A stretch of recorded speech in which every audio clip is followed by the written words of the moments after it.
ગીર સોમનાથ જિલ્લા હોમગાર્ડ કચેરી ખાતે જિલ્લા હોમગાર્ડ કમાન્ડર વિજયભાઈ ઠાકરના અધ્યક્ષસ્થાને જિલ્લાના તમામ યુનિટ અધિકારીઓ સાથે બેઠક યોજવામાં આવી હતી।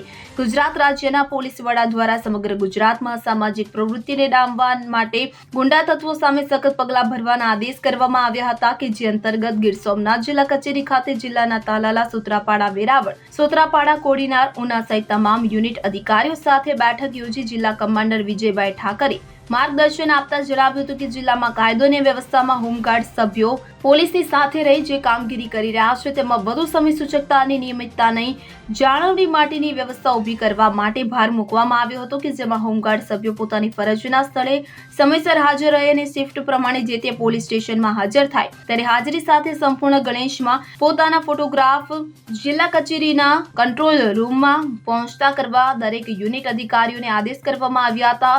કસૂરવાર હોમગાર્ડ જવાનો સામે પગલાં ભરવાની સૂચનાઓ પણ આપવામાં આવી હતી તેમજ રાત્રિ ફરજમાં ફાળવવામાં આવેલ પોઈન્ટ ઉપર સતત પેટ્રોલિંગ કરવા તેમજ કોઈ બનાવો બને કે શંકાસ્પદ પ્રવૃત્તિ જણાય તો તાત્કાલિક પોલીસ તંત્રનું ધ્યાન દોરવા અનુરોધ કરવામાં આવ્યો હતો। આ બેઠકમાં વડી કચેરી દ્વારા પાઠવવામાં આવેલ પરિપત્રોની વિસ્તૃત જાણકારી કચેરીના સિનિયર ક્લાર્ક કે.જે.